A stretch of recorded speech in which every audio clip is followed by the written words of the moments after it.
We're here today to tell you a little bit about the language learning landscape in Australia. Now, Australia is a hugely multicultural place that is very much richer for the waves of immigration that have brought people here from all around the world. Despite the diversity and culture of the cultural and linguistic groups that live together here in this country, and the fact that before immigration, actually Australia was home to hundreds of indigenous languages. Sadly, only a fraction of those remain spoken today. We have actually seen firsthand that languages other than English simply haven't been valued for various reasons, leaving a long-lasting perception here with many Australians that languages aren't a priority. Maybe they're too hard to learn or not important when English is so dominant. In this presentation, we'll provide a bit of an insight into our observations of the language learning landscape here in Australia, our experiences of learning other languages here at school and at university, how things have changed a little bit, and also what we'd like to see in the future. Now, we're not representative of all Australians. We certainly don't pretend to be, but we hope that this will provide you with a little bit of a window into our language learning world here in Australia. So hi, I'm Penny, and I am one half of Language Lovers AU together with Beck. We came together a couple of years ago because I think we discovered we both had a love of learning languages, and we decided to put that together and make a little group called Language Lovers AU. And we also have a podcast that we put out fortnightly called Language Chats. So I have been learning languages for a long time, and my focus has really been, I guess, Asian languages over the years. I've learned Vietnamese, Mandarin Chinese, Japanese, and I am trying to revive my French currently. And I also blog and post under Lingo Mama. And I'm Beck, and I run a little business called Irregular Endings, and I create printed goods for people who love languages. But I've also been learning languages for a pretty long time, not as long as Penny, but my focus has mainly been European languages. So I've mostly learnt French during my time learning languages throughout school and then at university. And then as an adult, I've also learnt some German and some Italian too. But I have to say, Penny, I think when we found each other, it was like this revelation. You know, we found somebody else who's interested in languages. And I think a lot of people here at the Polyglot Conference would identify with that feeling of finding the community of other people who are interested in languages too. It was a good feeling, and that we lived in the same city as well. I mean, that's a little bit rare sometimes. Yes, exactly. So that probably leads quite well into where we're going to start. So before we go into our observations, we're just going to tell you a little bit about what it's, I guess, the general view of languages in Australia. And we're going to focus a little more specifically as well on where we live too. So Penny and I both live in Victoria, which you can see on that little map there. We've circled it for you. It's right in the southeast of the Australian continent. Now, I live in Melbourne, which is the capital city in Victoria, and Penny lives in Geelong, which is just west of Melbourne. Now, in the 2016 census, so that was our last census here in Australia, it showed that there were more than 300 languages spoken in Australian homes. Given that we are a predominantly English kind of dominant country, outwardly, more than 300 languages spoken in Australian homes is a lot. After English, the most common languages that were spoken at home were Mandarin Chinese, Arabic in its varied forms, Cantonese, and Vietnamese. But 21% of Australians actually speak another language at home, and that's also actually quite a lot. It's about a fifth of Australians speak another language at home, which again is pretty high. In 2018, so moving a little bit along, there were 70 languages offered in Victorian schools. So again, in the state that we live in. The most studied languages were Mandarin Chinese, Italian, Japanese, Indonesian, French, and Auslan, which is Australian Sign Language. Now, you probably are already seeing that there's a little bit of a disconnect between the languages that are most spoken at home and the ones that are offered as languages to study at school, which is something that we'll talk a little bit more about in a moment. And interestingly, 21.7% of Victorian students in 2018 studied a language in year 12. So year 12 is our final year of high school. So again, about a fifth of students studying a language through till the end of their high school, which is actually again not terrible, pretty good. Pretty good, and that's pretty good in Victoria. I know in some of the other states in Australia, the rate is actually a bit lower. I think maybe even under 10%. So maybe we live in a language-loving state. I'm not sure. So as Beck was saying, there has been a growth in the focus of teaching Asian languages over the last few decades. And this really stems back to, I guess, Australian government looking at trading partners and economics and looking at the region that we live in as Australia. We are in the Asia Pacific region, so naturally it makes sense for us to have a greater focus on language like Indonesian and Mandarin Chinese and Japanese and the others. But European languages are definitely still popular amongst schools and students. So in our final year of high school, which in Victoria we call the VCE, you can see on the right-hand side there, the top 6 languages that were studied at this level were Chinese as a first language, French, Japanese as a second language, Italian, Chinese as a second language, and German. So it's actually quite a nice split there, isn't it, between European and Asian languages and a mix of first language speakers and second language learners studying that to the end of high school. As Beck was talking about in the previous slide, we know that there are a multitude of languages spoken in the community and spoken at home, which aren't necessarily represented through the mainstream education. And some of these languages aren't really picked up in a kind of school setting. Things like Arabic, Greek, Korean, Japanese, not Japanese, Vietnamese, and Chinese is an important one as well.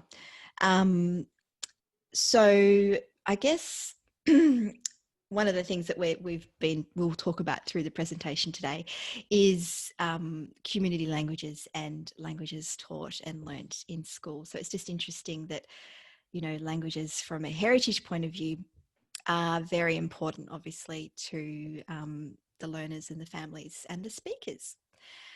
Indigenous languages in Australia, and at the bottom of the slide, you can see the Aboriginal flag and also the Torres Strait Islander flag. Before colonisation, there were hundreds of languages spoken in Australia, I think about 350. Sadly, over the last 200 plus years, a lot of those languages have become extinct, and they're really there's a handful of languages that are spoken amongst the Aboriginal community now, and there has been somewhat of a revival recently about with focusing on some languages, bringing those back into the forefront of Aboriginal and non-Aboriginal communities. And one of the examples that we've, I guess, come across is the Wiradjuri language, which is spoken in New South Wales. And at last look, I think it was in 2018, there was over 3,000 school students studying Wiradjuri in schools in New South Wales. So if we can see these languages across Australia in different states and different Aboriginal languages gradually kind of getting incorporated into mainstream education, hopefully some of these languages can be saved. Okay, so we'll pass now more to tell you a little bit about our particular experiences of learning languages here in Australia. And something that we have mentioned in that little introduction there too is mainly about languages on offer. So we'll start with that, because I think that's we think that's a really important part of where our language journeys began. The languages that were available to us at school were actually pretty similar. Uh, so, but obviously, then we had different reasons and different motivations for us to choose what we decided to study. Yeah, it's funny, Beck, because I know we've talked about this before, because I started off, I think Japanese was my main language love as a high school student. I also studied French, and I did a short burst of Indonesian as well. But I was really drawn to Japanese as a 13, 14-year-old. And yeah, I don't know what it was, but I really loved learning the different alphabets. And I think there was something about the pronunciation that really I was drawn to as well. So as a 15, 16-year-old, I dropped French, and I continued with Japanese, and I did that right through to the end of high school and on to uni as well. And your experience is similar, but kind of yeah, flipped. quite funny, because I had exactly the same languages offered at my school, and we went to very different schools. But I also had French available to me, but from the entire way through. So right from when I was 6 or 5 years old and started school till when I finished school. So there was French always there. But then I also had Japanese and did that for a few years in high school. And I also had to do some Indonesian right at the beginning of high school, but I didn't continue with it. And at about the same time as Penny decided to do Japanese, I dropped Japanese and decided to do French. But it was a similar thing. I mean, I felt like I had a connection to French. I just enjoyed it more.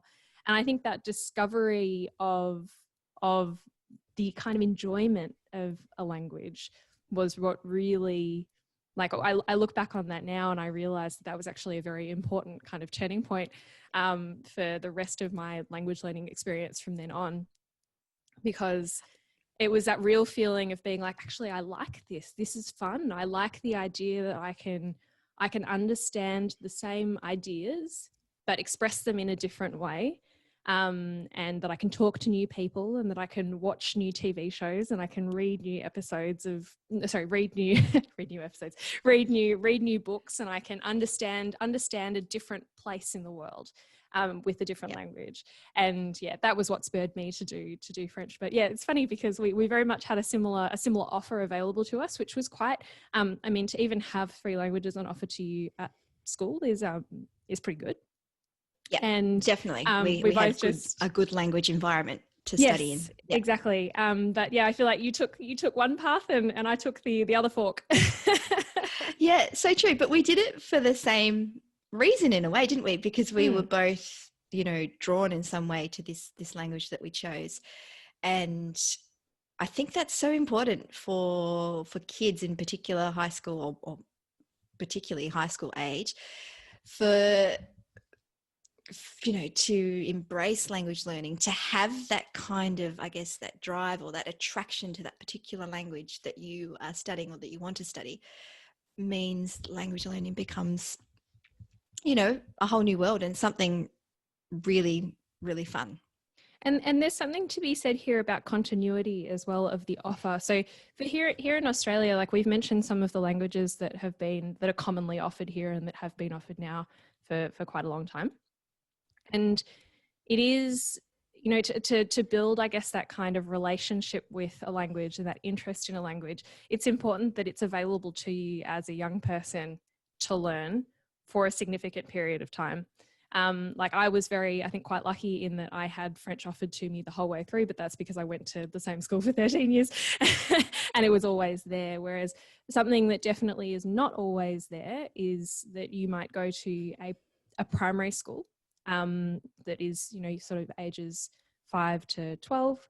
And then you move to a new higher secondary school, which is from 13 to 18. And, the offer of languages at one school may be very different to the offer that you find at another. There may be one or two that cross over, maybe, but that's not always a given. And that's something that, certainly here in Australia, I think though that would also be true in other places too, can kind of have an abrupt change in your exposure to a language at school.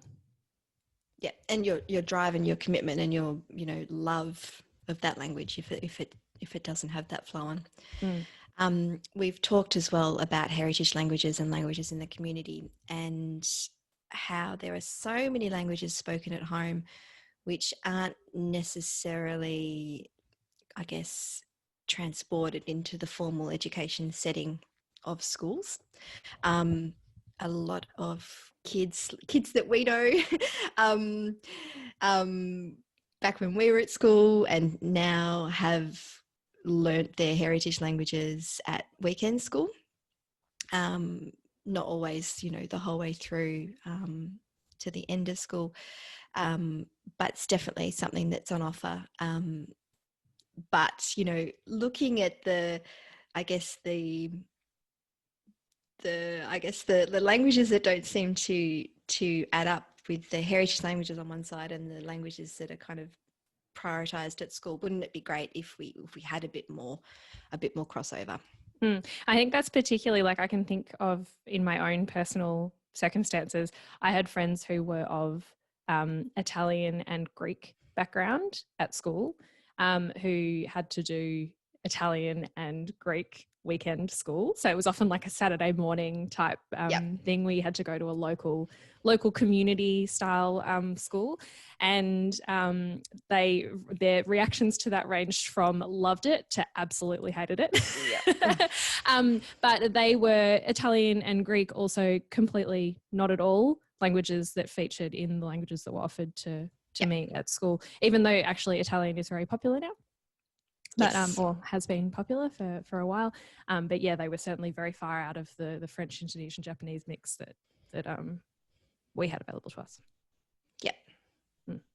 And I mean, that also lines up with this concept that I feel like gets pushed a little bit, doesn't it, onto us from the government, from schools, from teachers, from parents even, that, the idea that a particular language might be more useful than another language. And I think back to the 90s when I was in high school and when Japanese was really just being pushed all over the places. This is the language of the future.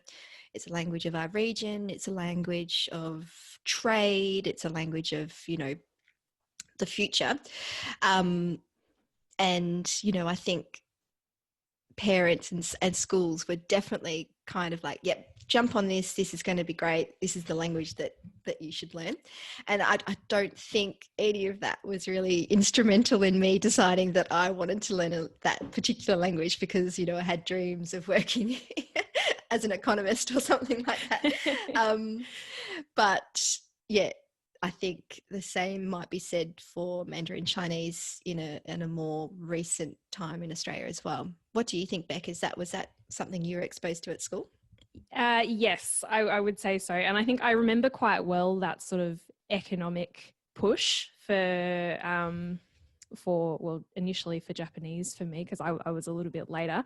So it was like Japanese, it was like still just on the edge of where everybody thought the Japanese was going to be. Yeah, it was like they're going to be the economic superpower.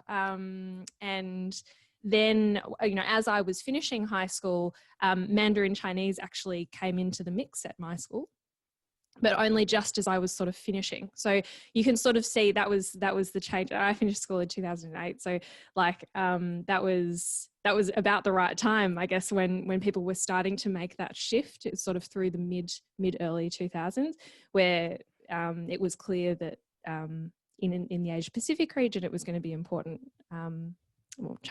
Mandarin Chinese was going to be an important language. And so yeah, that definitely started coming through. But I think the feeling of necessity or usefulness of a language is quite disconnected from the enjoyment of it.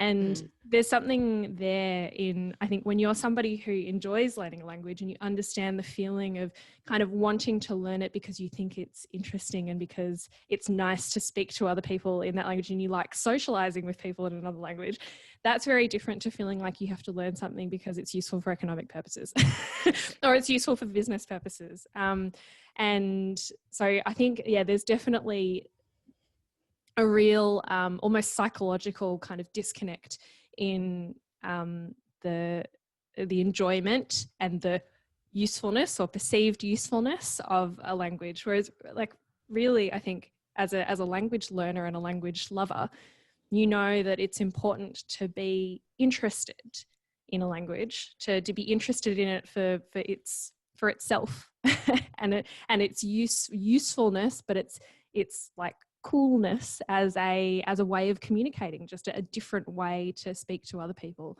And I think it's more about like really blending those things and really being sure that it's not important for people to like, it's more important that they do enjoy it and that they're able to connect with other people through any language really, and having that kind of exposure. It doesn't matter whether it's perceived as useful or not. Completely agree. I mean, when I did Vietnamese at university, I had a lot of people wonder why I was doing that language, because it wasn't considered one of the top useful languages. But yeah, there are many reasons to learn something. And we'll talk about your journey with Vietnamese in a few slides' time, because that's also an interesting one. Okay. So, I mean, we've touched on this, haven't we? The idea of usefulness in language and how there is a sense that learning a language is a good career move.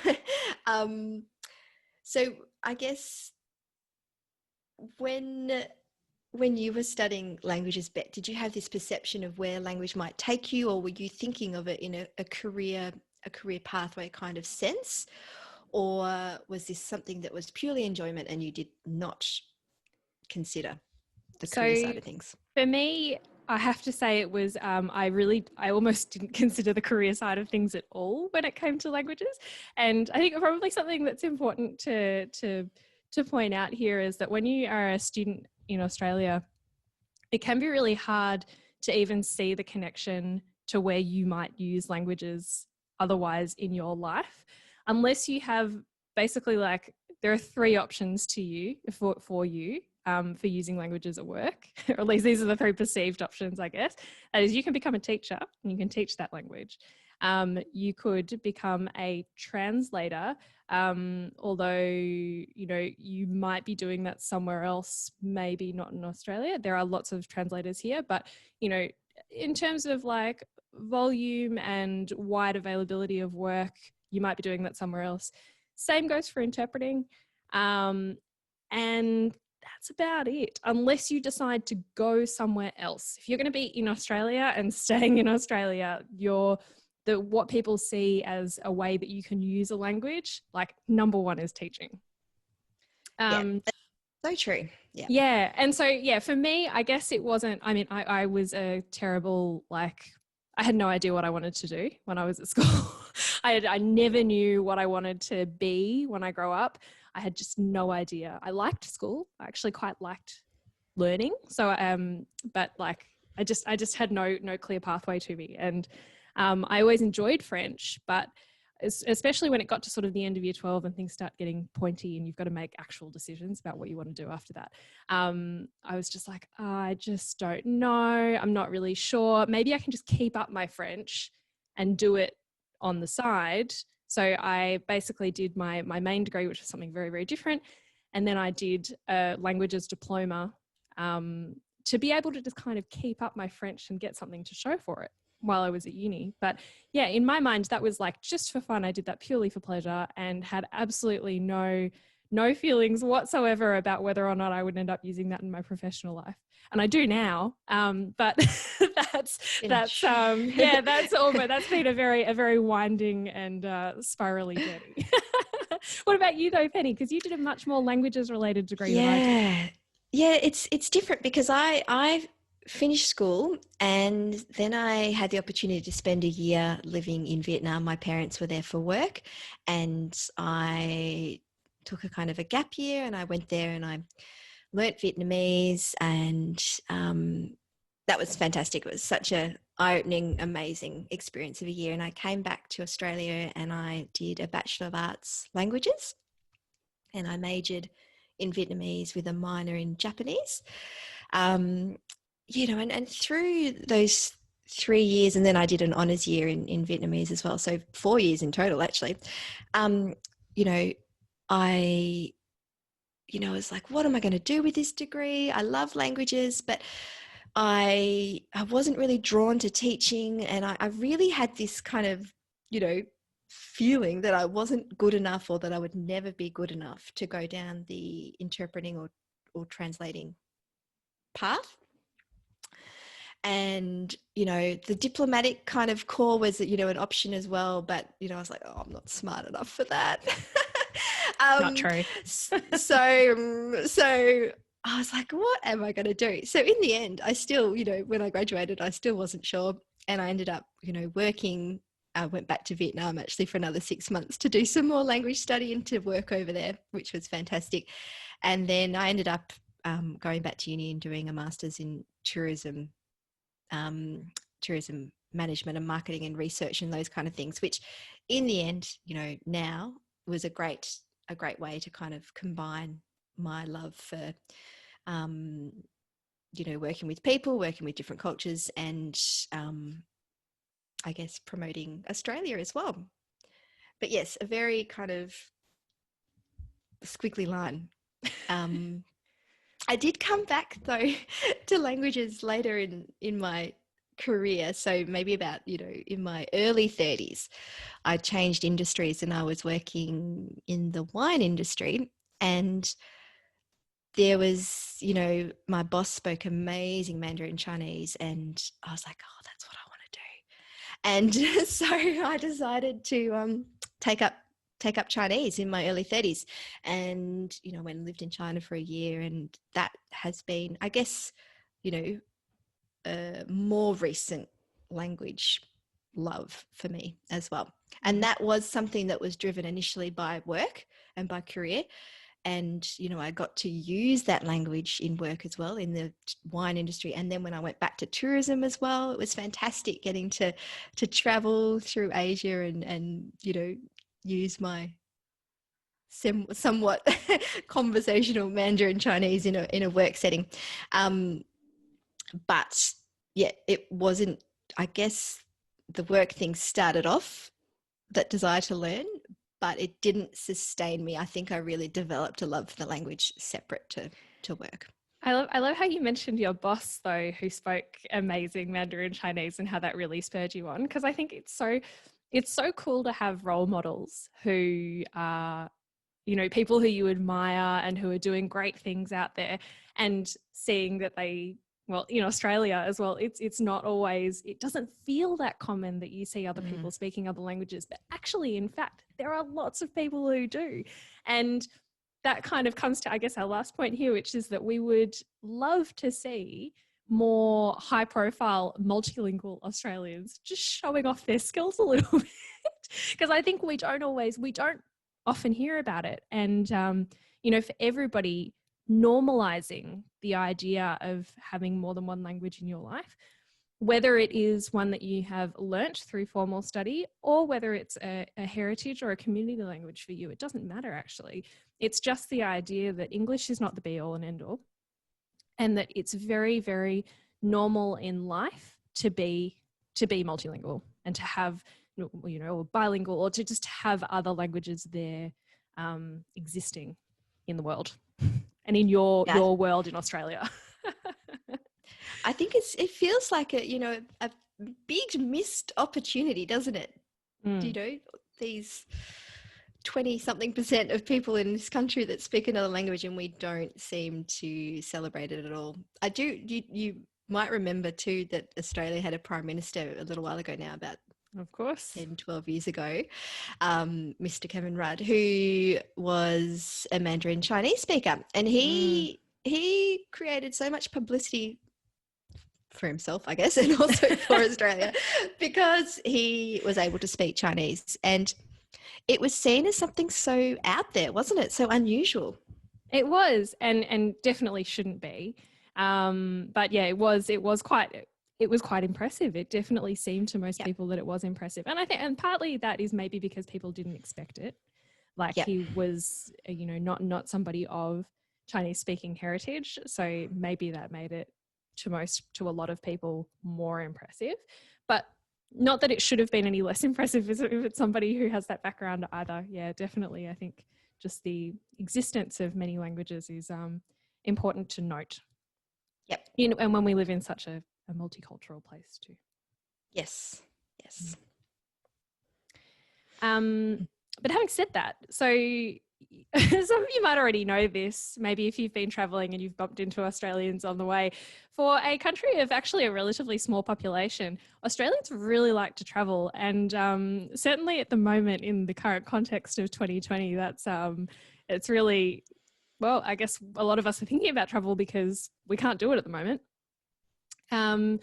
But certainly something that we have both noticed in our time learning languages here is that often people are inspired to learn a language from their travels or through their travels. And for a country of people who really do love to travel, probably because we're so far away from so many places that we often just really want to get out. So like a lot of, people will try and go away. And when we do go away, we'll go, a lot of the time, lots of people try to go really far because if you're going to make the effort to get out of the country in the first place, well, you may as well make the most of it. We live on an island. We have to. We're quite isolated. But yeah, it definitely does seem to be a real driver of language learning, especially among adults. And like for my work now these days, I work with a lot of people who are adults who are learning French in my particular domain. But it's so interesting to see, how people say, "Oh, I went on a trip and it was just beautiful and I loved it and I loved hearing the French all the time, and now I'm going to learn it so that next time I go back, I can communicate with people better." And it's a great reason to learn a language. Oh, for sure. And that I'm a complete travel convert. I am, I travel to learn languages. That's my thing as well. Mm-hmm. I can think of nothing better than going somewhere and hunkering, settling down and enrolling in some lessons and really kind of enjoying that environment and getting to use that language that I'm learning. So yeah, I've done that quite a few times now in Taiwan and China and Vietnam and many more places hopefully to come. But I think you're completely right. As a driver for adults, travel is just a huge thing. And I think a lot of us don't want to be somewhere and not feel like we're being, I guess, responsible or good travelers, that if we expect to be able to use our English and then we don't want to, I feel like, hopefully this is what people think, that we want to, I guess, show some respect to the culture and the country that we're traveling to, that we have invested the time and the energy to learn some words, some phrases, so that we can communicate with the people that we're traveling to learn about. And I guess that's this concept that we've noted here as kind of English speakers' guilt, which I think is something I've definitely felt too. And, I think both of us probably, and maybe many of you out there too, will make a bit of an effort to try and learn to at least say like, hello, please, and thank you. If you go traveling somewhere, because just the concept of having to say like, I'm sorry, I only speak English, or like, do you speak any English? It's just, it's you just, feel to feel quite guilty. And the more that people are able to travel and actually experience that kind of feeling, the more I think they may be a little bit more inspired to learn even the tiniest little bit of a language, because it does make such a difference. Oh, for sure. And I have these memories of like trying to pretend that I could actually speak more language than I actually could. So I'd just say yes or no to whatever the question was. And I'd be like, I wonder what the question actually was. What's going to happen? Am I going to get sugar in my coffee? Or but at least you're trying. And, you know, it's a big change, I think, from, you know, not all Australians in particular, but maybe lots of other like English dominant countries can have probably experienced the same thing, where like not everybody has good experiences of learning another language at school. Some people have great experiences. Like we both actually have quite good experiences, but I don't think that we're necessarily the norm. I think some people have, terrible kind of memories that have really scarred them about learning languages later in life. Some of that is related to school. Some of that can be related to community and heritage languages as well, which is a sort of a deeper issue as well. But that can be something that's quite hard to get over later in life. And I think what's cool about travel is that it can bring that interest into language again through an experience that's very like, you know, it's fun and it's real and it's pleasurable, you know, like traveling and meeting new people and seeing new places. That's a good way to inspire people without them feeling like it's related to a classroom. Yeah. And but it is still a challenge to get over. And in some ways, I think actually technology is really helping with that. Not even just massively. not just the travel part. It's like the fact that people can actually find resources to be able to learn. Again, this is not just exclusive to Australia, but it certainly helps because we don't, you know, previously it could be quite difficult to get resources in other languages because of just being a bit isolated and not as many people being interested. Whereas like now, you know, there are resources freely available online for everybody, everywhere. And if you are interested in learning a language, you know, go for it, because if you want to find the information, you can find it somewhere, and you can probably find a teacher online who will, you know, teach you on Zoom or on Skype or on, you know, whatever platform you like. So, you know, go for it. The world's your oyster. And anecdotally, I know as well of conversations we've had, Beck, with people that we've met, that travel for, you know, is not the only kind of driver as a language learner as an adult. I know from people that, you know, just having friends who speak that language or friends from that background, relationships is a massive one, being able to talk to your partner in their language or their family, or even your children down the track. And then having that love of the culture, you know, the film, the music, the food. I mean, these are all such important drivers, aren't they? Separate to travel. Yeah, definitely.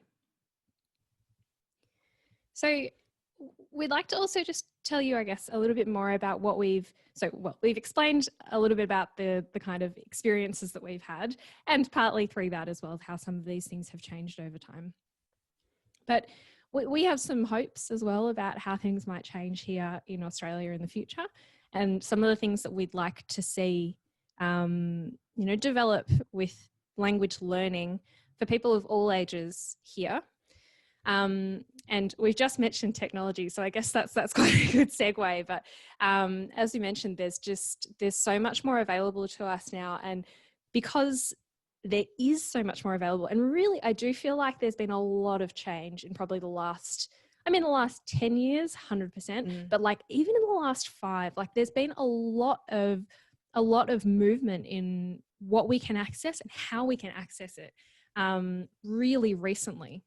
And it changes all of the time, but things are getting better and better and more accessible, and more accessible to a multilingual audience, which for learners is kind of an almost, you know, a secondary effect. It's like, it's good for the people who really need it to begin with. And then it's even better for the people who are learning because you can still use the same resources. Yep. And I guess I'm particularly thinking of like media and the kind of stuff that we can, entertainment, because it's not just about being able to access like learning resources in the traditional sense. You know, getting textbooks is one thing, but getting TV in other languages, like that for me has just like changed my language learning world in the last decade.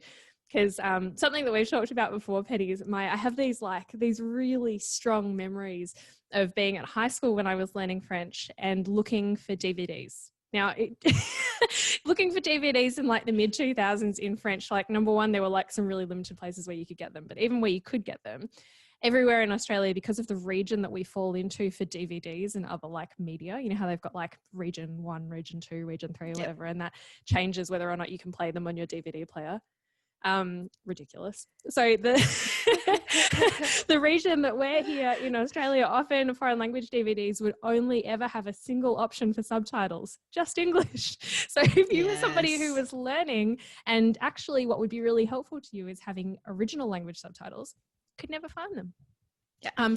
Whereas now like we don't even need the DVD. Yeah. I know, it feels like a world away, but you know, now we don't even need that. Now we have the accessibility of streaming services that are able to offer multiple language subtitles, multiple language audio. I mean, I'm always for like original language audio, to be honest, but like it's great that you've got more than one language, because like you could also potentially watch like one of your favorite English language sitcoms in like another language and use that as practice if you wanted to. But yeah, that kind of availability I think is just like life-changing. I agree 100%. And you know, I think we're only going to see that grow and grow, and hopefully, you know, the amount of people that touches will increase as well, because I still think, you know, there's way more opportunities in that space as well. And hopefully, and we've talked about this as well, but the education side of things and could really take advantage of this technology and improvements in the way that languages are offered to kids. And, you know, Beck and I don't work in this area, so we're kind of just, you know, looking in from the outside. But as an outsider, it just looks like, you know, from a school, from an education point of view, from a student's point of view, being able to learn languages in a way that embraces technology is just, you know, it's a no-brainer, I guess. And I think there's a lot that, you know, as parents and educators, we need to kind of unpack and think about the way that we talk about language learning, and the way that we embrace languages in an education setting. I think there is, like you mentioned, Beck, that there is a bit of a, I don't know, stigma is the right word, but a bit like, oh, I'm not good at languages, you know, it's really hard, you'll never use it, you'll never get fluent, blah, blah, blah, blah, blah. And I feel like that kind of pushing down on language learning really kind of seeps into into all aspects of the way that languages are taught or embraced or not. Yeah, definitely. I'd love to see, you know, more educators and parents just kind of embrace the opportunity that languages present for kids, and just, you know, go with the flow, you know, give it a shot, it's for fun, see what you can do, you can communicate, you can create words, and less kind of emphasis on the, I guess, on the negative sides that, you know. Yeah. And for sure, I think like we should acknowledge too that like there's been actually a lot of headway made in promoting languages as a core part of education. So we probably mean that there's still a way to go and we could do more. But definitely in the last, you know, in recent times, you know, teaching a language at primary level, I think, is actually now mandatory here in Victoria, I believe. I'm not sure about the other states, but that didn't used to be the case. Now it certainly is. And I think that means that, you know, kids just even having exposure to another language in their like first years of school, it's like it may not take, but it doesn't matter because it's still just about kids knowing that there is other languages that exist. And that in its own way, I think does, you know, push on for other year levels. And we have lots of great language educators here who are doing a fantastic job at promoting languages among their the kids at their schools and in their cohorts. So like things are going certainly in the right direction, but there's always more that can be done. Yes, and we could probably say that about a lot of things. On that same, I guess, same wave that, you know, Indigenous languages are such an important part of our history and our country, and there's so much more that we could all do to embrace and celebrate Indigenous languages in Australia. Really looking at acknowledging and understanding the languages that are spoken in the regions that we live, because there are hundreds of languages in Australia. We'd love to see, I guess, more emphasis on each region kind of showcasing the language that is for their region. You know, some bilingual signage, some learning in schools and that kind of environment. And this is starting as well. It really is. There's so much more we could do, but it is exciting that things are starting to start in this space. Yeah, agreed. I think it's definitely something that's about general, even just general awareness, but also it's about respect, and it's about respect for this country's history and the cultures that were here before us. So yeah, all for that. And I think we should embrace it as much as we can. Okay. So thank you.